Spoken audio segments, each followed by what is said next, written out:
Hi friends, welcome to my channel. ఎలా ఉన్నారు అందరూ? బాగున్నారా? నేను కూడా బాగున్నానండి. ఈరోజు వీడియో వచ్చేసి ఇక్కడ రౌండ్ స్కేల్ ఉంది కదా, దీనిని యూస్ చేసుకుని మనం ఎలా ఆమ్ రౌండ్ మార్కింగ్ చేసుకోవాలని చూపిస్తాను. బ్యాక్ పార్ట్ అలాగే ఫ్రంట్ పార్ట్ కూడా ఏ విధంగా మార్కింగ్ చేసుకోవాలని చూపిస్తానండి. కొత్తగా నేర్చుకునే వాళ్ళకైతే ఇది బాగా యూజ్ అవుతుంది, ఎందుకంటే మనం నేర్చుకునేటప్పుడు ఆమ్ రౌండ్స్ మార్కింగ్ చేసుకోవడం సరిగ్గా రాదు కాబట్టి వీడియో మొత్తం ఎక్కడ స్కిప్ చేయకుండా చూడండి, మీకు బాగా అర్థమవుతుంది అనమాట. వీడియో నచ్చినట్లయితే తప్పకుండా లైక్ చేయండి. అలాగే కొత్తగా ఎవరైనా సరే ఈ వీడియో చూస్తున్నట్లయితే ఈ ఛానల్ని తప్పకుండా సబ్స్క్రైబ్ చేసుకుని బెల్ బటన్ని కూడా ఆన్లో ఉంచుకోండి. నేను ఎప్పుడు వీడియోస్ పెట్టినా మీకు నోటిఫికేషన్ వస్తుంది. ఇక్కడ నేను మీకు పేపర్ పైన చూపిస్తున్నానండి ఎలా మార్కింగ్ చేసుకోవాలని చెప్పేసి. పేపర్ని ఇలా ఫోల్డ్ చేశాను అనమాట. మనం క్లాత్ అయినా ఇదే విధంగా ఫోల్డ్ చేసుకుంటాం కదా బ్యాక్ పార్ట్ కట్ చేసుకునేటప్పుడు. ఈ ఫోల్డింగ్ అనేది మన వైపుకే ఉంచుకోవాలి ఖచ్చితంగా. బ్లౌజ్ పొడవు వచ్చేసి 14 ఇంచులండి. ఇక్కడ నేను పేపర్ పైన కాబట్టి ఎగ్జాక్ట్ పెడుతున్నాను, కానీ మీరు కట్ చేసుకునేటప్పుడు మాత్రం మనం కొలుచుకున్న ఎగ్జాక్ట్ కన్నా ఒక 30 ఇంచులు ఎక్స్ట్రా కలుపుకొని మార్కింగ్ చేసుకోవాల్సి ఉంటుంది. ఇక్కడ పేపర్ 14 ఇంచెస్ ఉంది కాబట్టి నేను అంతే పెట్టుకుంటున్నాను. పొడవు మార్కింగ్ చేసుకున్న తర్వాత నెక్ లెంత్ మార్కింగ్ చేసుకోవాలి. నెక్ లెంత్ వచ్చేసి 2.5 తీసుకోవాలండి. షోల్డర్ లెంత్ వచ్చేసి 3 ఇంచెస్.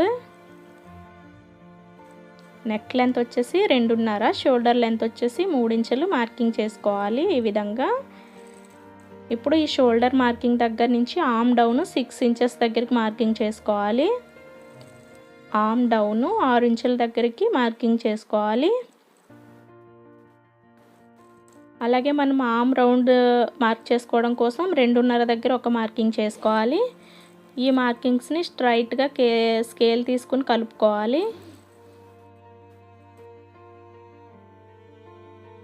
ఈ ఆర్మ్ డౌన్ మార్కింగ్ చేసుకున్న తర్వాత ఈ డాట్ని బేస్ చేసుకుని చెస్ట్ లూజ్ మార్కింగ్ చేసుకోవాలండి.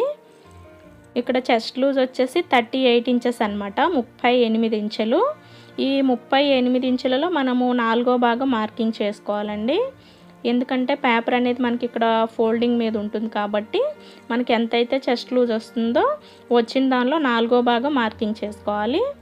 ఇక్కడ 38 ఇంచులలో 4వ భాగం వచ్చేసి 9.5 ఇంచులు వస్తుంది కాబట్టి నేను ఇక్కడ 9.5 ఇంచులు మార్కింగ్ చేసుకుంటున్నాను. ఈ మార్కింగ్ బేస్ చేసుకుంటూ ఫోల్డింగ్ దగ్గర నుంచి 9.5 ఇంచుల దగ్గరకు ఒక మార్కింగ్ చేసుకోవాలి. ఖర్చు కోసం మన ఇష్టం అండి, 1 ఇంచ్ లేదా 1.5 పెట్టుకోవచ్చు. ఇక్కడ నేను 1 ఇంచ్ పెడుతున్నాను. ఇప్పుడు ఈ మార్కింగ్స్ని స్కేల్ తోటి ఇలా కలిపేసుకోవాలి స్ట్రైట్గా, క్రాస్ లేకుండా.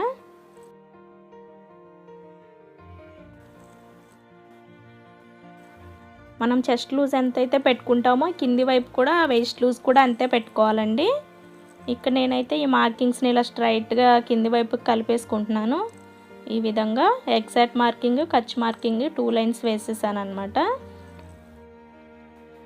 ఇప్పుడు ఇక్కడ ఆర్మ్ డౌన్ మనం 6 ఇంచుల దగ్గర మార్కింగ్ చేసుకున్నాం కదా, ఈ పాయింట్ దగ్గర నుంచి ఆర్మ్ రౌండ్ కోసం 1.5 ఇంచులు మార్కింగ్ చేసుకోవాలి. క్రాస్గా కరెక్ట్గా మార్కింగ్ చేసుకోవాలండి, 1.5 ఇంచులు. ఇప్పుడు ఈ మార్కింగ్ని ఇలా ఈ కార్నర్కి ఇలా స్ట్రైట్గా వేయాలన్నమాట లైన్. ఈ విధంగా మార్కింగ్ చేసుకున్న తర్వాత ఇక్కడ ఆర్మ్ రౌండ్ అనేది మనం మార్క్ చేసుకోవాలండి. ఇది 2.5 ఇంచుల మార్కింగ్, ఇది వచ్చేసి 1.5.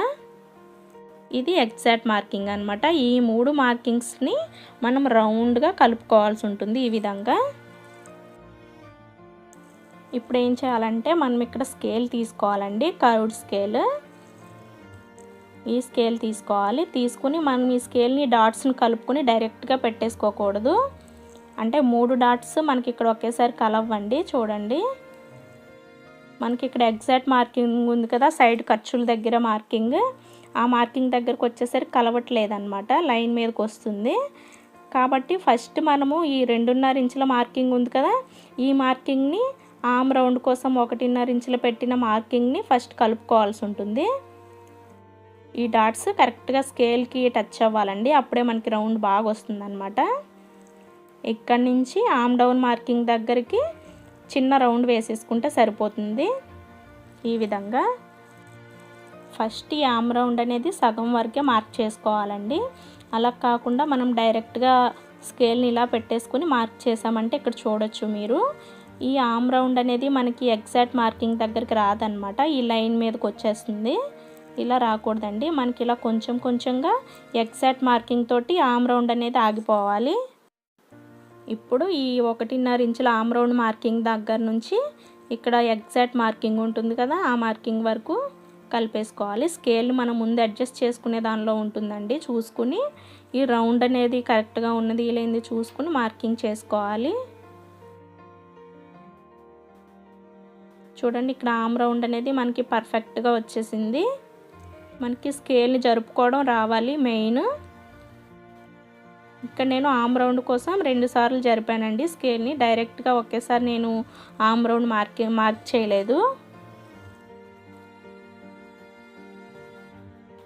ఫస్ట్ 2.5 ఇంచుల దగ్గర నుంచి ఆమ్ రౌండ్ వరకు ఒక మార్కింగ్ చేశాను. తర్వాత ఇక్కడ నుంచి స్కేల్ని ఇలా జరుపుకొని ఇక్కడ ఎగ్జాక్ట్ మార్కింగ్ దగ్గరికి ఒక లైన్ వేసేసానండి. ఇక్కడ మనకి ఆమ్ రౌండ్ అనేది రెడీ అయ్యింది. ఈ బ్యాక్ పార్ట్ యొక్క ఆమ్ రౌండ్ అయితే మార్క్ చేయడం పూర్తయిపోయిందండి, మీకు అర్థమయ్యే ఉంటుంది అనుకుంటున్నాను. ఇప్పుడు ఫ్రంట్ పార్ట్కి లోతు ఎలా తీసుకోవాలి అనేది చూపిస్తానండి. ఇక్కడ నేను పేపర్ పైన చూపిస్తున్నాను కాబట్టి ఈ బ్యాక్ పార్ట్ మార్కింగ్ దగ్గర నేను మీకు ఫ్రంట్ పార్ట్ కూడా మార్క్ ఎలా చేసుకోవాలనేది చూపిస్తానన్నమాట. మీరు క్లాత్ పైన చేసుకునేటప్పుడు మాత్రం బ్యాక్ పార్ట్ కట్ చేసుకున్న తర్వాత మాత్రమే ఫ్రంట్ లోతు తీసుకోండి. ఈ ఫ్రంట్ పార్ట్ లోతు తీయడం కోసం ఈ కార్నర్ దగ్గర నుంచి 1 ఇంచ్ దగ్గరికి ఒక మార్కింగ్ చేసుకోవాలండి. 1 ఇంచ్ ఈ విధంగా మార్కింగ్ చేసుకున్న తర్వాత ఫ్రంట్ పార్ట్లో లోతు తీసుకునేటప్పుడు ఇక్కడ మనం ఈ డాట్ పెట్టుకున్నాం కదా, ఇక్కడ నుంచి కొంచెం కొంచెంగా ఈ డాట్ వరకు రావాలి. తర్వాత ఇక్కడ వరకు ఇలా కొంచెం కొంచెంగా రావాలండి.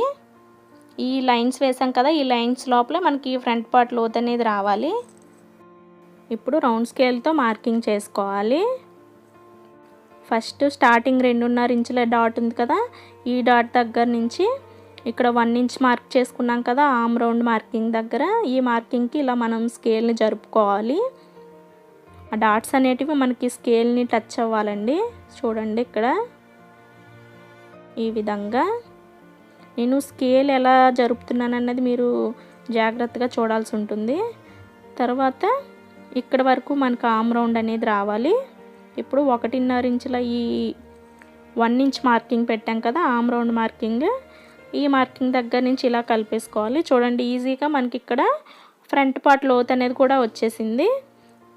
ఈ విధంగా ఈ వీడియో చూసిన తర్వాత మీరు కూడా ట్రై చేయండి. ఆమ్ రౌండ్ మార్కింగ్ అనేది స్కేల్ తోటి మీకు ట్రై చేయడం వల్ల ఖచ్చితంగా అర్థమవుతుంది. చూడడం కన్నా మనం సొంతంగా ట్రై చేసినప్పుడే మనకు అన్నీ అర్థమవుతాయండి, కాబట్టి ట్రై చేయండి.